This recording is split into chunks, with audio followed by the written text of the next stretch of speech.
Welcome.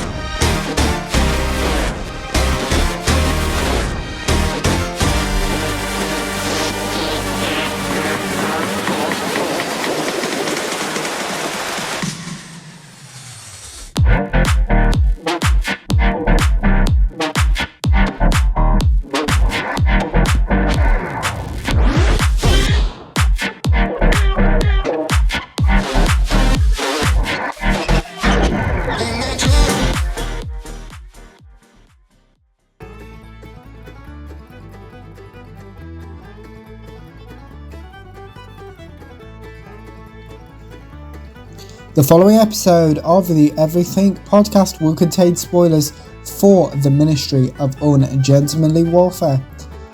Welcome to the Everything podcast, and in that spoiler warning you've got what I will review in this episode, with that being the Ministry of Ungentlemanly Warfare, which was actually one of your suggestions. But before I get to my review for it, we have the cast list, writers, director, synopsis and release date, and my thoughts on it as well. So the Ministry of Ungentlemanly Warfare stars Henry Cavill, Isaac Gonzalez, Alan Ritchson, Alex Petfer, Hero Fiennes Tiffin, Babs Moloskin, Henrik Zaga, Till Schweiger, Henry Golding and Carrie Elms. The Ministry of Ungentlemanly Warfare was written by Paul Tamsey, Eric Johnson, Arish Amo and Guy Ritchie, with the director also being Guy Ritchie. Here's the synopsis: a film by Guy Ritchie.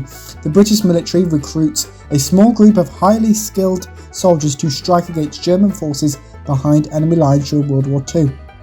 The Ministry of Ungentlemanly Warfare was released on the 19th of April 2024. My opinion on the Ministry of Ungentlemanly Warfare is I actually enjoyed it more than I thought it would, because it's a war film. And obviously I'm covering Operation Werewolf in the stuff that I do want to review at the moment as well, with episode 1 of it coming out, or the review for episode 1 coming out yesterday, and episode 2 coming out. I'm not alternating, but that's very war. But Godzilla Minus One, if you don't know, it wasn't particularly for me, like Oppenheimer wasn't. But this I really enjoyed. Actually, which I wasn't expecting.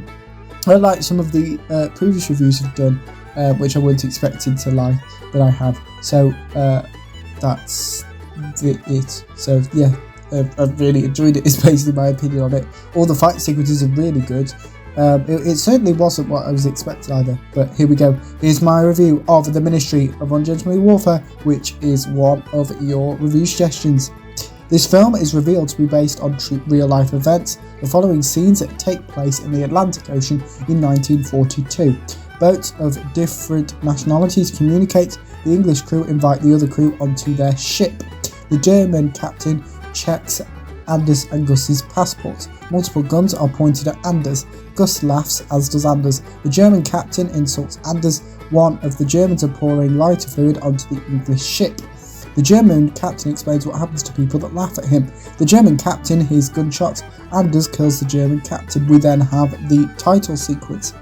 Gus and Anders kills multiple people. Gus believes more Germans will confront them on their ship. The Germans use a cannon which misses the British ship. The German ship explodes. Gus compliments Frederick. Black and white footage is shown. The following scenes take place 25 days before the previous scenes. Winston Churchill fills in some people about their current predicament. Churchill reveals some new ships. Ian Fleming questions Churchill's plans. Churchill mentions Hitler. Brigadier Gubbins suggests a prisoner to be part of Churchill's unofficial new group. Gus is the prisoner. Ian introduces himself. Gus is told what his responsibilities will be. Churchill's unofficial new group is codenamed Operation Postmaster. Gus is made aware of his disguise. Gus is introduced to some of his colleagues. Gus wants Henry, Freddie, Anders and Jeffrey to be part of Operation Postmaster. Gus also wants a new coat. The following scenes follow on from the opening scenes. Gus reveals the stakes of his team's mission. Gus tells his team about Jeffrey and his current location. Majori and Heron are on their undercover mission. Majori is struggling to decide on what to eat. Heron discovers that there are Germans on the train that he and Majori are on. Majori has a conversation with one of the Germans. Another of the Germans offers to carry Majori's suitcase. Majori instead allows Heron to carry his suitcase. Majori thanks Heron. Heron and Majori set up their equipment in one of the train carriages. Heron communicates with someone through Morse code. Majori and Heron are checking supplies with the person Heron is communicating with. Heron apologizes to the Germans. Majori expresses her gratitude to one of the Germans. Heron and Majori receive their meals. Churchill reads out a letter he has received. Churchill reminds some people how evil it actually is. Churchill ends this conversation. Churchill is reminded of the stakes of his decision. Gus reveals his plan. Gus and his team row. Gus and his team climb a rock. Gus and his team are planning to attack a German base at 2 a.m. Someone kills 2 Germans just as they spot Gus and his team. Anders killed them. Anders revealed he has killed 4 Germans in total. Anders continues to kill Germans. Gus and his team break into the German base. Gus and his team kill some Germans. The Germans retaliate. Gus puts on a disguise. Anders fights some Germans. Gus and Jeffrey reunite. Gus introduces the other members of his team. Gus and his team set Jeffrey free. The German base blows up. Majori critiques one of Heron's reports. Heron reminds Majori of her mission. Majori and Heron meet Lur. Majori stands up for Heron. Majori can speak German. Majori describes why Lur should partner with her. Heron, Majori and Lur's meeting ends. Majori struggles to ignite her lighter. Heron offers a party to distract the locals from the arrivals of Gus and his team. Heron references the Pied Piper. Gus and his team fill in Jeffrey on the plan.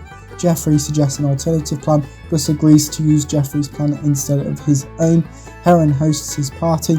Within this party, 2 people confront each other. Heron sorts out the situation. Captain Berenai expresses his frustration. Lur talks to Majori. Lur reveals that he has solved Majori's riddle. Majori and Lur question each other. Lur reveals that he doesn't like parties. Majori believes that this can't be true, as everyone likes parties. Heron and Majori hide their equipment underneath the floorboards. Heron communicates with someone through Morse code. Gus and his team learn the information encrypted within this message, as does Brigadier Gubbins and Churchill. Gus and his team find a shorter route they can use. Churchill communicates with Gus and his team. Gus and his team are now just 2 days away from their destination. Gus spots a British destroyer. Gus informs his team of this. The British crew question Gus and his team. The British crew remind Gus and his team of how lawful their mission is. A German U-boat has been located. The British crew assemble into their battle positions. Gus issues Henry with an order. Gus and his team seem to be in the middle of the British destroyer and the German U-boat. Majori and Heron discuss boarding schools in reference to someone Heron has only recently met. Heron and Kabili recognise each other. Majori introduces herself. Kabili shoots at multiple objects. Majori, Kabali and Heron have a drink together. Kabili agrees to help Heron and Majori in exchange for something. Kabili doesn't agree that Majori is a good shooter. Majori proves Kabili wrong. Heron communicates with Gus through Morse code to inform them of a meeting point. Gus and his team reunite with Heron. Gus knows who Kabili is. Jeffrey details the plan. Kabili introduces Gus and his team to his team. Majori questions Heron completing his part of the mission. Gus reminds Kabili that he's already a prince. Gus wishes Kabili good luck. Heron speaks some Spanish. Heron has been spotted. Heron shoots multiple people. Heron stabs someone else. Majori demands that Lur wears an outfit she has chosen for him. Lur agrees to do this. Lur and Majori attend a party. There is another party taking place simultaneously. Some music is played at one of the parties. Heron reunites with Captain Benny at one of the parties. Heron pays someone. Heron and Majori communicate at one of the parties. Majori mentions her outfit. Majori is informed of Lur's true actions. Majori updates Heron with new information she has discovered. A building explodes. Gus and his team spots something unexpected. Heron is attempting to communicate with Gus and his team through Morse code. Heron is simultaneously communicating with Brigadier Gubbins. Brigadier Gubbins is questioned by one of his superiors. The superior communicates with Gus and his team. Gus pretends to not hear this person as well as swearing at him. This person expresses his intentions to Brigadier Gubbins. Brigadier Gubbins fills in Churchill about his encounter with one of his superiors. Brigadier Gubbins is also reminds Churchill why they chose Gus to lead his team. Gus and his team argue. One of Gus's team suggests an alternative plan, which Anders shoots down immediately. Jeffrey also suggests an alternative plan. Gus and the other members of the team agree to Jeffrey's plan. Gus fills in Cambilli about their updated scenario. Cambilli also agrees to Jeffrey's plan. Gus explains the new plan to Cambilli. Majori sings. Anders shoots arrows at multiple people. Gus kills multiple people, as does Jeffrey. Lur discovers that Majori is hiding things from him. Gus and some of his team reunite alongside Heron. Heron explains himself when Gus questions the current lighting. Jeffrey makes a room explode. Gus issues Freddy with multiple orders. Freddy fights with some of the enemies. Gus stabs multiple people and alarm sounds on board the boat Jeffrey and Anders are currently on. Gus thanks Cambilli. Anders changes his weapons of choice. Jeffrey watches Anders kill multiple people. Jeffrey and Anders reunite. Gus forces someone to throw themselves overboard. Jeffrey issues an order. Gus communicates with a light. Anders does the same. Anders answers Jeffrey's question with a not particularly helpful answer. Something explodes. Part 1 of Jeffrey's plan is a success. Heron volunteers to get more involved with the actions required for Jeffrey's plan to succeed in its entirety. Lur convinces Majori to keep moving. Lur compliments Majori. Something else explodes. Some soldiers panic. Gus updates Cambilli. Gus and his team shoot at the soldiers. The soldiers retaliate. Multiple explosions take place simultaneously. Gus and his team manage to escape. Heron kills multiple people. Captain Bonnet is informed of Gus and his team's actions. Captain Bonnet argues with someone. Lur shoots both Captain Bonnet and the person he was arguing with. Lur issues an order. Something blows up repeatedly. Gus and his team celebrate this. Lur promises to seek revenge on Majori. Majori kills Lur. Heron issues an order. Gus is waiting for Heron and Majori. Cambilli has a problem with this. Cambilli expresses this. Majori and Heron reunite with Gus and his team. Jeffrey calls his ship crew. Churchill is updated on the progress of Gus and his team from Brigadier Gubbins. Gus and his team are given orders by a commander. Gus and Cambilli say goodbye to each other. Churchill reads a newspaper which features news on some of the actions of Gus and his team. Churchill speaks to Gus and his team. Gus and his team are released from the handcuffs. Churchill mentions the movie's title and the true stories of the real life people the characters in this movie were inspired by are shown, and that's my review for the Ministry of Ungentlemanly Warfare, which was one of your review suggestions. But next time on the Everything Podcast, I'll be reviewing episode 2 of Operation Werewolf. I've already reviewed episode 1, so go check that out. Here's a trailer for Operation Werewolf.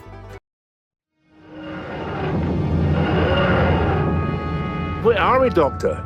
Exactly where we're meant to be, Jamie. Normandy 1066. They didn't have many railways in William the Conqueror's day, did they, Doctor? No. Right place, Wrong time. From Big Finish Productions, Doctor Who, The Lost Stories, Operation Werewolf.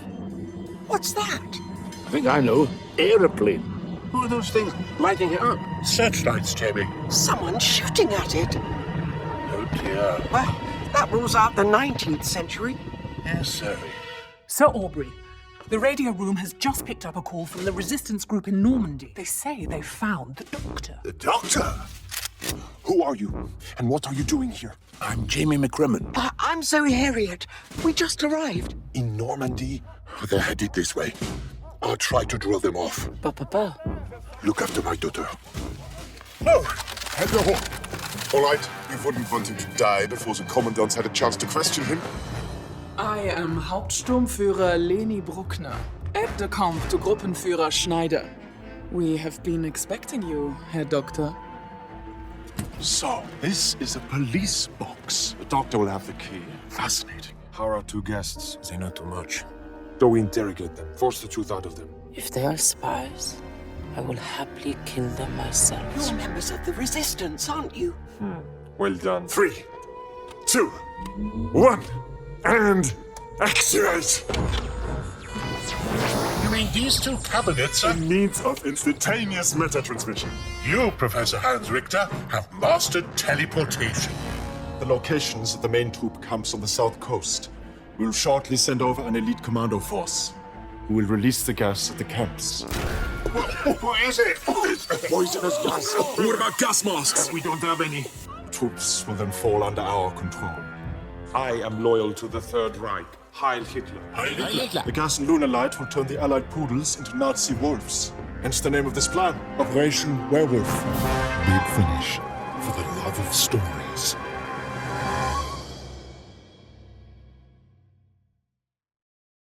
That was the trailer for Operation Werewolf, and as I said before I showed you the trailer, I've already reviewed episode 1, so go check that out, and episodes 2, 3, well obviously I'm reviewing episode 2 tomorrow, and then episodes 3, 4, 5 and 6 are coming up really soon in the next couple of days, in a week or so I think, might be slightly longer, that would be if it would run, but we'll see. But yes, back to the episode. Let me know what you thought of the Ministry of Ungentlemanly Warfare if you watched it. My brief, didn't you put your thoughts on both of those in the comments below, as well with any review suggestions, like this episode was a suggestion episode, so it could be a TV show, a movie, a book, comic, or some news about your favourite TV show or movie, because yes, you can do all of those, and some news about your favourite TV show or movie, because obviously San Diego Comic-Con, chronologically wise, is not very far away, and D23 I'll be doing that in the next couple of weeks and months, I would imagine, but we'll just see how we get on. But yes, comment all of those in the comments below. You can also like, comment and subscribe, and that's it for this episode of the Everything Club podcast. Goodbye.